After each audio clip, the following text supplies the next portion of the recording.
White house, அதாவது அமெரிக்காவில் இருக்கக்கூடிய வெள்ளை மாளிகை. அது முன்னாடி நான் நின்றுட்டு இருக்கேன். இந்த கேட்டை பார்த்தா உங்களுக்கு தெரியும், இங்க ஒரு கேட் இருக்கு. அந்த கேட்டை பார்த்தா உங்களுக்கு தெரியும். வெள்ளை மாளிகை அமெரிக்க ஜனாதிபதி இங்கதான் குடியிருக்காரு.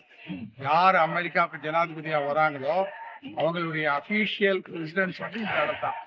அதே மாதிரி அவங்களுக்கு இன்னொன்னு என்ன சமாச்சாரம் கேட்டீங்கன்னா, இதுதான் அதோடைய உத்தியோகபூர்வமான அலுவலகமும் இதுதான்.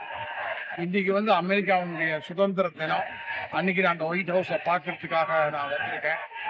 இது இன்னொன்று பெரிய விஷயம் என்னன்னு கேட்டீங்கன்னா, நியூ கிளாசிக்கல் மெத்தடில் இந்த வெள்ளை கற்களை கொண்டு இந்த கட்டடத்தை அமைச்சிருக்காங்க. கிட்டத்தட்ட ஒரு 120 அறைகளுக்கு மேலே இருக்கு உள்ளுக்குள்ள. ஒரு குளியல் அறைகளே பார்த்தீங்கன்னா ஒரு 25-30 குளியல் அறைகள் இருக்கும். முக்கியமான முடிவுகள் எல்லாம் இங்கே தான் எடுப்பாங்க.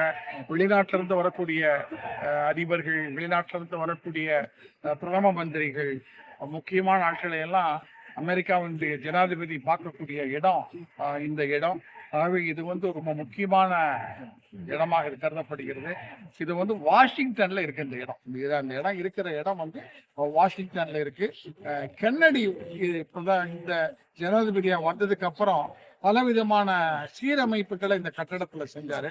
இன்னைக்கு பார்க்கறதுக்காக நிறைய பேர் ஒவ்வொரு நாளும் கிட்டத்தட்ட ஒரு 5000-10,000 பேராவது வெளியில பார்த்துட்டு போறதுக்கான ஒரு வாய்ப்பு இந்த இடத்துல இருக்கு.